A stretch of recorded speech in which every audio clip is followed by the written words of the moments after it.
에스겔서 45장 1절부터 8절까지의 말씀을 저와 여러분이 한 절씩 교독합니다.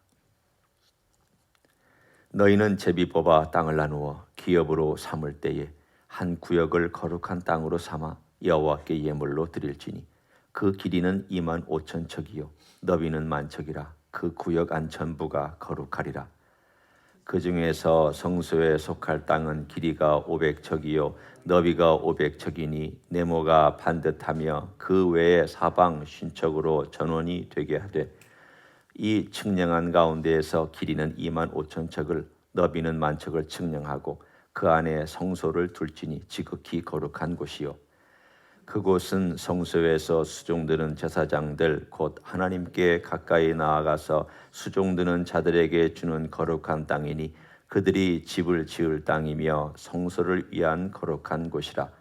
또 길이는 2만 5천 척을 너비는 10,000척을 측량하여 성전에서 수종드는 레위 사람에게 돌려 그들의 거주지를 삼아 마을 수물을 세우게 하고 구별한 거룩한 구역 옆에 너비는 5천 척을 길이는 2만 5천 척을 측량하여 성읍의 기지로 삼아 이스라엘 온 족속에게 돌리고 드린 거룩한 구역과 성읍의 기지된 땅의 좌우편 곧 드린 거룩한 구역의 옆과 성읍의 기지 옆의 땅을 왕에게 돌리되 서쪽으로 향하여 서쪽 국경까지와 동쪽으로 향하여 동쪽 국경까지니 그 길이가 구역 하나와 서로 같을지니라.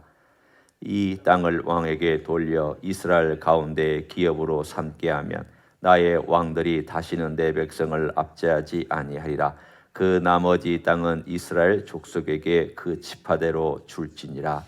아멘. 여러분은 지금 좀 특이한 땅 나누는 이야기를 듣고 있습니다. 과거에 여호수아가 땅을 분배할 때 그들이 제비를 뽑았죠.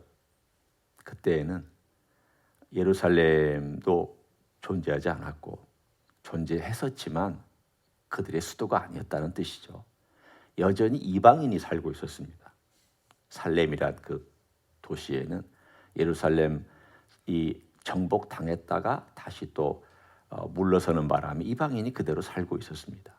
나중에 다윗이 거기를 정복해서 수도로 삼았습니다. 그러니까 그 땅을 정복해 가는 과정은 일종의 믿음의 여정이었습니다. 조금 대부분의 땅을 정복했다고 할지라도 자세하게 마을 하나하나마다 정복하는 것은 각 지파가 했어야 할 일이었습니다. 그들은 실패했습니다. 어찌 보면 성공했지만 자세히 보면 실패했습니다. 왜냐하면 원주민들을 쫓아내지를 못했기 때문입니다. 하나님 명령에 불순종한 것입니다. 달리 말하면 아이고 전쟁 그만해. 이제 우리도 먹고 살아야지. 자식도 길러야지. 돈도 벌어야지. 우리가 이제 이 정도 했으면 됐잖아. 저 뭐 힘도 없는 원주민들 놔둬도 그게 문제가 없지.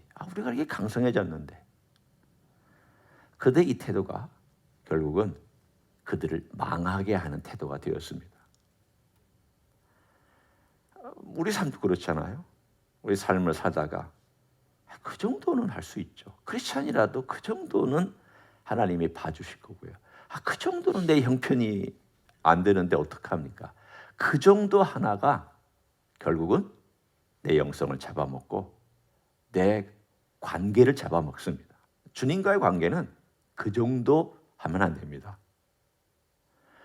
하나님과의 관계는 내가 하는 게 아닙니다. 내가 정해서 내가 말하고 내가 이 정도 하면 된다라고 말해서 그게 되느냐? 천만한 만부당한 말씀입니다. 하나님께서 정해놓은 대로 해야지. 내가 이렇게 하다 보니까 사정이 이렇습니다. 하나님 봐주십시오. 그건 아니잖아요. 이스라엘 백성이 그렇게 과거에 행했습니다. 결국 실패했죠. 결국 망했죠. 결국 북왕국, 남왕국 다 망했습니다. 그 망한 여러 가지 이유가 있지만 가장 근본적인 이유가 뭘까요?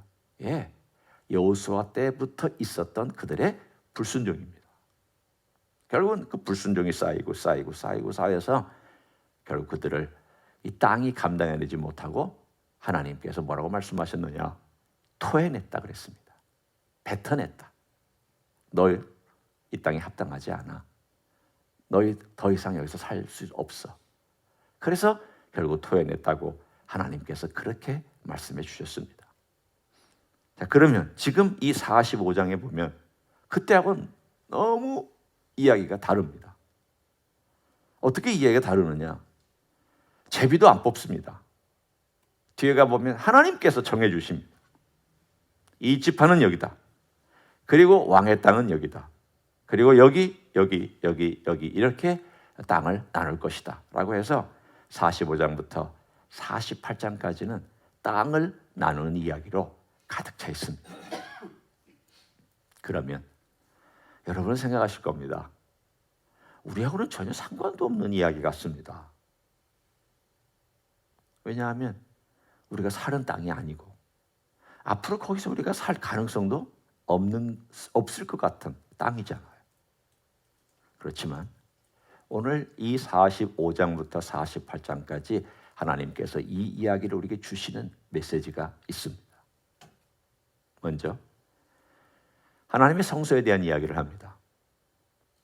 하나님의 성소는 네모 반듯한 땅으로 되어 있고 이 가로, 세로, 평면으로 말해서 말씀드립니다. 가로, 세로가 대략 250m의 땅입니다. 그러니까 250m의 땅 안에 거기에 성전의 건물이 있고 뜰이 있고 높이로 올라가는 층계가 이렇게 조성되어 있습니다.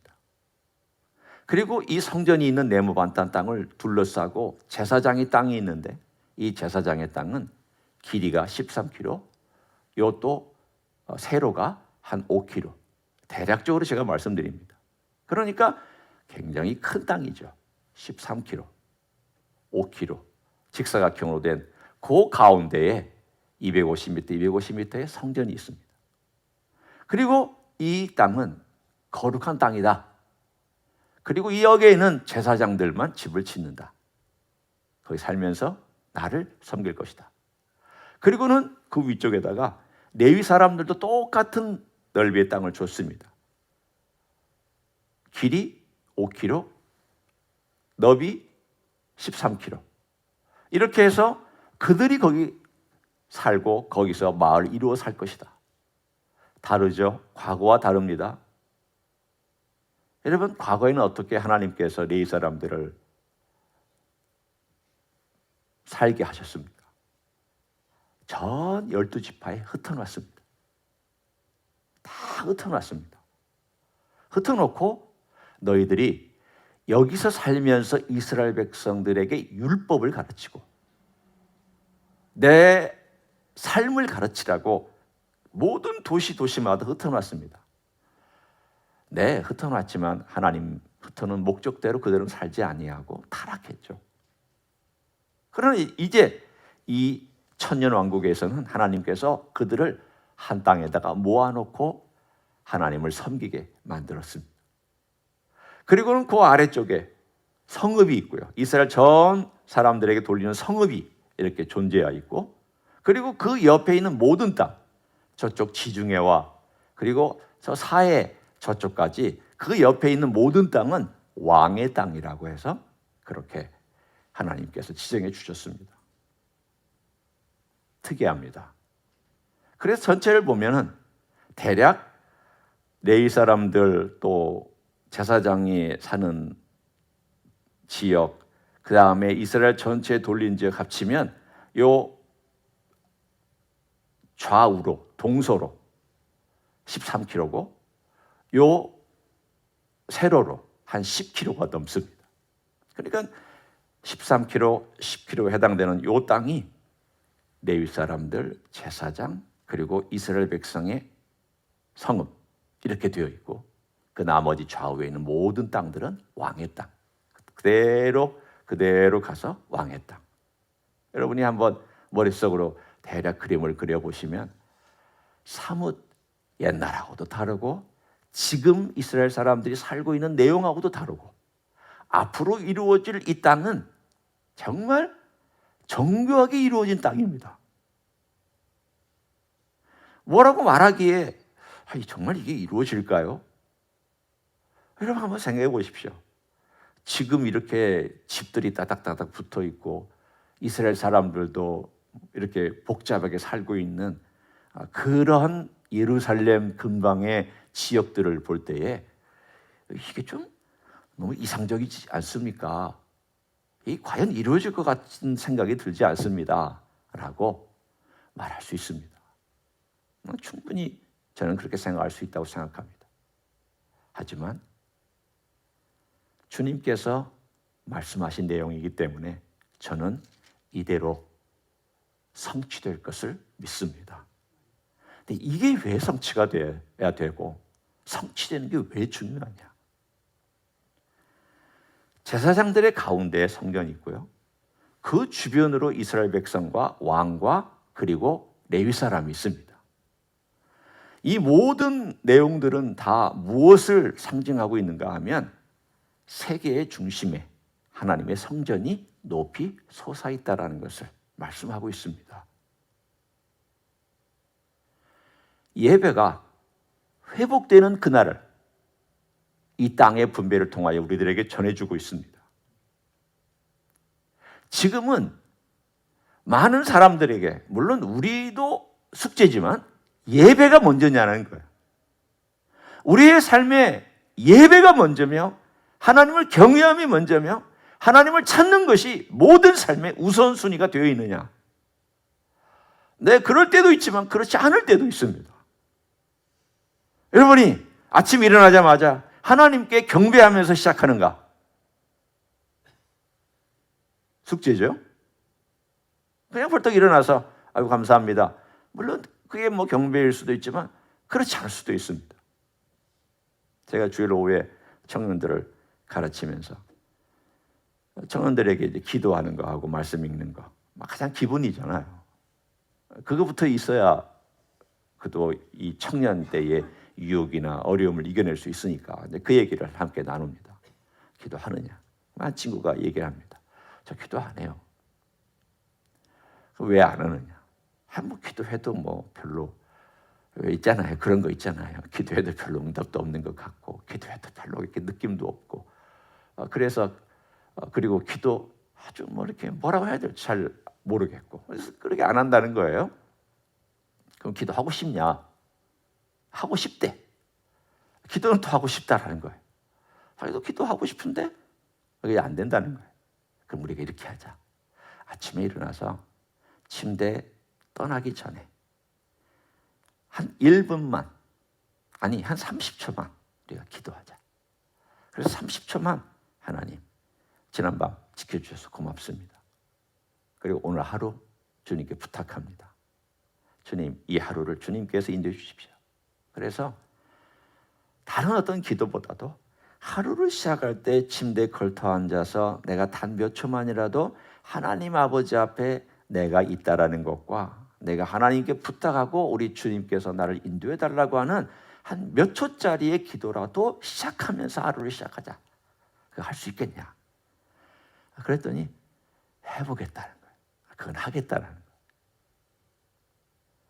그래서 지금 그 훈련하고 있습니다. 자, 한번 생각해 보십시오. 자, 우리가 우리의 삶 가운데서 예배가 모든 것에 제일 앞에 있고 가장 큰 우선순위며 가장 핵심이며 내 삶의 가장 중요한 가치를 갖고 있는가? 우리는 인정하고 있습니다. 크리스천들은 그게 중요하다고 인정해요. 그리고 그것에 대하여서 누구도 아니라고 말하는 사람은 없습니다. 맞습니다. 예배가 중요합니다. 그리고 주일이 중요합니다. 내 삶 가운데서 또 홀로 있을 때도 예배가 중요합니다라고 인정합니다. 하지만 그렇게 사느냐는 또 다른 이야기입니다. 오늘 이 45장에서 얘기하고 있는 땅을 나누면서 제일 먼저 성소를 얘기하고 제사장의 땅을 얘기하고 레위 사람의 땅을 얘기하고 이스라엘 백성의 땅을 얘기하고 그 다음에 왕의 땅을 얘기하고 있는 이 모든 가장 중심에 성소가 있는데 이 성소는 앞으로 하나님께서 이 땅에 머무실 장소입니다. 그래서 이 땅에 예배하러 온 열방들이 와서 예배할 것입니다. 생각해 보십시오. 이 땅이 필요한 만큼을 여러분이 상상해 보십시오. 온 열방 사람들과 온 세상 사람들이 와서 메시아 된 예수 그리스도를 예배하고 만나러 오려면 이 정도 땅은 준비돼야 되잖아요. 일반 사람들이 살아서는 안 되잖아요. 그래, 제사장들만 있는 땅이 필요하고 레위 사람들만 있는 땅이 필요하고 그 다음에 돕는 사람들의 땅이 필요하고 왕의 땅이 필요한 것은 온 열방의 사람들이 와서 예배하고 만나고 주님을 경배하는 그러한 땅이 이 정도는 적어도 필요할 것이다. 그리고 온 세계가 다 경배와 예배가 모든 정치의 출발이며 경제의 시작이며 그리고 모든 활동의 기본이 되는 그런 나를 하나님께서 주실 것이다. 그 대표적인 예가 땅입니다. 땅에서 이루어지잖아요. 땅에서 모든 것들을 행하잖아요. 내가 발을 디디고 걷는 바로 그 땅에서 주님을 만나고 거기서 주님 경배하고 거기서 주님과 함께 교통하고 이러한 모든 것들을 하나님께서는 제도적인 장치를 다 만들어 놓으셨습니다. 그걸 에스겔에게 지금으로부터 2600년 전에 에스겔에게 보여줍니다. 에스겔아, 내가 장차 이 일을 행할 거다. 이 일은 전에도 없었고 다윗 때도 없었다. 여호수아 때도 없었다. 너희 때는 더더군다나 없다. 너희 때는 지금 예루살렘 다 멸망했고 성전 다 멸망했다. 사람들이 볼 때 저 성전이 다시 설 수 있겠느냐? 우리가 다시 예루살렘에 돌아갈 수 있겠느냐? 도리에 돌 하나 남지 아니하는 저 황폐화된 땅에 무슨 일이 있겠느냐? 라고 말하지 마라. 내가 행할 거다. 그래서 주님께서 이 앞으로 이루어질 일에 대한 전초적인 그림자적인 사건으로 스룹바벨과 그 백성들이 돌아와서 스룹바벨 성전을 세우게 했습니다.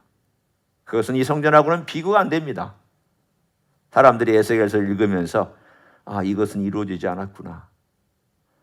스룹바벨의 성전을 세우고 우리가 돌아왔지만 이 에스겔에서 얘기한 말씀한 내용은 이루어지지 않았구나. 한편으로는 실망했지만 한편으로는 기대했습니다. 왜 그랬을까요? 언젠가는 이루어질 거야. 언젠가는 이루어질 거야. 그들이 언젠가는 이루어질 거라고 하는 이 시간이 그때부터 스룹바벨에 돌아온 지금까지 합치면 한 2500년이 넘는 시간이 흘렀습니다. 아직도 이 일은 이루어지지 않고 있습니다. 그러나 하나님이 말씀하셨기 때문에 이루어질 것입니다. 우리의 믿음은 그것입니다. 첫째는 이루어질 것 같지 않은 일이라 할지라도 이게 하나님께는 무슨 큰 일입니까? 여러분이 한번 그렇게 생각하셔야 됩니다. 이게 하나님께 무슨 큰 일입니까? 아니, 죽은 자도 살리시는 분이 땅 위에다가 건설하는 게 뭐가 큰 일입니까? 아무것도 없는 데서 세상을 창조하신 분이 있는 땅 위에 도시를 만들어내는 게 그게 무슨 큰 일입니까? 돌들로도 소리를 지르게 만드실 수 있는 분이 있는 자손들 가지고 번성하게 만드는 게 무슨 큰 일입니까? 그렇잖아요. 우리의 시각은 늘 하나님께 맞추고 하나님은 하실 수 있는 분이야. 하나님은 크신 분이야. 그분은 이 모든 것들을 행하실 수 있는 능력이 있는 분이야. 앞으로 이 모든 것도 이루어질 거고 그 핵심에 우리 주님이 계실 텐데 이사야가 노래하고 미가가 노래하고 예레미야가 노래하고 모든 선지자들이 노래했던 그 날은 결국 오고 말 것이다. 어떤 날입니까? 공의가 하수처럼 흐르는 그날. 세상의 여호와를 아는 지식이 물이 바다를 덮음같이 그렇게 충만한 그날. 여기 있잖아요. 드디어 이루어지잖아요. 그 성소에서 주님이 계시고 거기서 주님을 배우고자 원하는 모든 사람들이 다 방문해서 주님과 함께 교제하고 주님을 경배할 때 주님께서 이 땅의 왕으로 군림하시면서 이 모든 것들을 다 설명해 주시고 말씀해 주시고 배우게 해 주시지 않겠습니까? 그날 옵니다. 그날 옵니다. 반드시 오게 되어 있습니다. 우리는 그날을 향해 나아갑니다. 다만 그날 들어가기까지는 진통을 겪는 환난이 기다리고 있습니다. 그래서 성경은 말씀하기를 마치 엄마가 아이를 베어 산고가 있는 것 같다. 산고라고 그랬습니다. 아이가 점점 자라 10달이 되면 이 아이가 엄마의 뱃속에서 빠져나와야 되는데 그것이 요즘이야 뭐 무통주사도 있고 하지만 일반적인 경우를 얘기합니다. 진통이 있고 아픔이 있고 빠져나온 가정 가운데 심각한 어려움이 있습니다. 그래서 생명이 태어납니다. 이 생명이 태어나면 이 모든 시름을 다 잊어버립니다. 이 생명이 천년왕국입니다. 그리고 이 진통이 환난입니다. 이 진통을 겪어야 생명이 나옵니다. 이 진통을 통과해야 주님의 그 천년왕국에 들어갑니다. 이 진통은 심각한 환난의 날이라고 되어 있습니다. 그래서 여러분 너무 우리가 걱정하지 않기를 원합니다. 우리에게도 그 진통을 뭐 다 겪을지 안 겪을지 학자들마다 다 다르죠. 진통 겪기 전에 들림 받는다. 중간에 들림 받는다. 겪고 나서 마지막 순간에 들림 받는다. 그건 우리에게 그렇게 중요한 문제는 아닙니다. 중요한 문제는 어디에 있느냐. 이 모든 것들이 이루어지고 이 모든 것들이 완성되는 그 천년왕국, 지상의 역사를 말합니다. 천년왕국에 내가 부활의 몸을 입고 나는 들어갈 텐데 결국 주님께서 오시면 우리는 부활되니까 우리 주님을 내가 그때까지 내가 부활의 몸을 입을 때까지 나는 주님 그분을 예배하고 그분을 내 중심에 삼고 얼마나 내가 내 삶의 전부를 주님으로 알고 살아가느냐. 지금 나에게 질문해 볼 필요가 있습니다. 나는 어떠냐? 나는 과연 주님 그분을 예배하면서 내 세계의 가장 중심에 성소가 있고 거기에 주님이 머무시면서 이 모든 세계를 다스리는 공의와 정의와 여호와를 아는 지식이 거기서부터 흘러나올 텐데 그와 비슷하게 내 삶의 중심에 주님이 계셔서 내 세계의 중심에 주님이 계셔서 거기서부터 모든 지식이 흘러나오고 모든 공의가 흘러나오고 모든 평강이 흘러나오고 모든 아름다운 일들이 흘러나오고 있는 삶을 살아가고 있느냐? 내가 지금 그 삶을 지금 내가 맛보고 살아가고 있느냐? 이 질문을 우리에게 던지고 있습니다. 그 일은 앞으로 이루어질 것입니다. 실제로 이루어질 것입니다. 그러나 그 일이 일어나기 전에도 내 삶에 나는 일이 일어나고 있느냐를 우리는 우리 스스로에게 물어야 할 것입니다. 여러분 어떠세요? 여러분 중심의 가장 귀한 곳에 주님께서 보좌에 앉으셔서 그 주님의 보좌로부터 생명이 흘러나오고 지식이 흘러나오고 평강이 흘러나오고 기쁨이 흘러나오는 그런 삶이 있다면 여러분은 제대로 예배하는 사람입니다. 제대로 예배하면 그렇게 될 수밖에 없습니다. 왜 불안하고 왜 짜증나고 왜 화내고 왜 여러 가지 일들이 불만족스러우냐? 주님을 예배하는 게 안 돼 있으니까. 바꿔 얘기하면 주님이 내 중심에 계시지 않으니까. 그런 거죠. 우리 초점 어디다 맞춰야 되느냐? 불안한 거 초점 맞추지 마시고요. 힘든 거 너무 초점 맞추지 마시고 어디에 초점을 맞춰야 되느냐? 주님께. 모든 내 삶의 중심에 계셔야 될 주님께 우리의 초점을 맞춰 주님께서 내 삶을 인도해 가시기를 그렇게 바라고 그 주님께 내 삶의 모든 초점을 맞추고 있으면 불안한 문제나 어두운 문제나 두려운 문제는 스스로 사라질 줄 믿습니다. 그런 에스겔이 예언한 삶이 지금도 이루어져 가는 삶이 되시기를 예수님의 이름으로 간절히 축원합니다. 기도하겠습니다. 통성으로 기도합니다.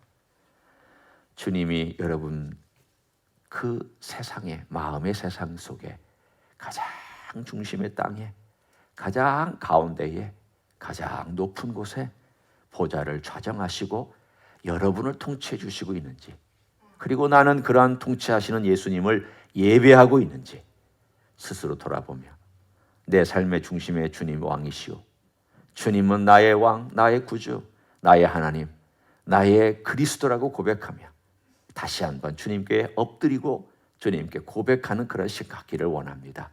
그런 삶이기를 주님 앞에 다시 한번 다짐하면서 통성으로 기도하시겠습니다. 하나님 아버지 감사합니다. 주님 미래에 이루어질 놀라운 날을 우리에게 말씀해 주시니 감사합니다. 주님 우리 바다를 덮은 같은 그날이 올 것을 기대합니다. 주님 놀라운 날이 있을 것을 기대합니다. 주님께서 역사하신 그날이 다가오는 것을 기대합니다. 환난이 있고 역경이 있고 고난이 있고 힘든 일들이 있고 이런 모든 것들이 있음을 우리는 압니다. 그러나 주님 우리의 삶 속에서 주님께서 말씀하실 때에 지금에도 이런 하나님 주님의 다스림이 우리에게 일어나기를 간구합니다. 아버지 하나님 우리의 심령 속에 가장 중심에 주님이 계셔 주시기를 원합니다. 가장 높은 곳에 주님이 저정하시고 다스려 주시기를 원합니다. 주님께서 말씀하실 때 듣기를 원합니다. 우리의 삶 속에서 주님 주시는 생명으로, 주님 주시는 평안으로, 주님께서 역사해 주시는 능력으로, 주님께서 도와주시는 힘으로 살아갈 수 있기를 간절히 간구를 드립니다. 아버지 하나님의 많은 일들, 많은 생각들이 있지만 그러나 주님께 늘 집중하며 주님을 예배하며 그렇게 살아갈 수 있는 삶이 될 수 있도록 축복해 주시기를 원합니다. 주님만이 전부가 되는 삶을 살아가기를 원합니다. 하나님 일어나면서부터 주님과 시작하기를 원합니다. 주님의 뜻을 생각하며 살기를 원합니다. 주님의 기뻐하시는 삶이 되기를 원합니다. 주님 우리의 삶의 모든 영역 속에 함께하여 주시고 도와주시기를 간절히 간구를 드립니다. 감사를 드립니다. 주님 고맙습니다. 주님이 우리의 구주 되시고 우리의 그리스도가 되시고 우리의 목자와 그리고 우리의 왕이 되어주신 것을 감사합니다. 주님 이러한 모든 것이 입으로만 되는 것이 아니라 마음으로 우리의 삶의 행동으로 그리고 모든 삶의 구역마다 구석구석마다 주님의 다스림이 미치도록 그렇게 살아가기를 원합니다. 주님 그런 삶을 살아갈 수 있도록 늘 주님의 말씀 앞에 자신을 돌아보고 주님의 주권 앞에 자신을 굴복시킬 수 있는 하나님의 종들이 되게 하여 주시옵소서. 주님 감사합니다. 주님이 오늘도 우리의 가장 귀한 중심에 보좌에 앉으시고 가장 높은 곳에서 다스리시며 가장 핵심에서 우리를 다스려 주셔서 생명의 역사가 있기를 원합니다. 평안의 역사가 있기를 원합니다. 능력의 역사가 있기를 원합니다. 모든 것을 담대하게 걸어갈 수 있는 용기의 역사가 있기를 원합니다. 넉넉히 세상을 이길 수 있기를 원합니다. 주님이 주가 되심으로 우리는 이 모든 것들을 이겨낼 수 있는 줄로 믿습니다. 그런 삶을 살아가게 축복하여 주시옵소서. 이제는 우리 구주 예수 그리스도의 은혜와 하나님 아버지의 극진하신 사랑과 성령 하나님 교통하심의 역사가 오늘도 우리 주님을 나의 왕으로, 나의 주님으로 가장 내 중심의 보좌의 높은 곳에서 가장 가운데에서 나를 다스리시고 인도하시고 먹이시고 입히시고 보호해 주시는 분으로 여기며 그렇게 경배하며 예배하며 살기를 소원하는 이 자리에 참여한 모든 종들 위에와 주임제 히스교회 위에와 이민교회들, 강국교회들과 선교사님들 위에 이제로부터 영원히 함께 하실지어다. 아멘.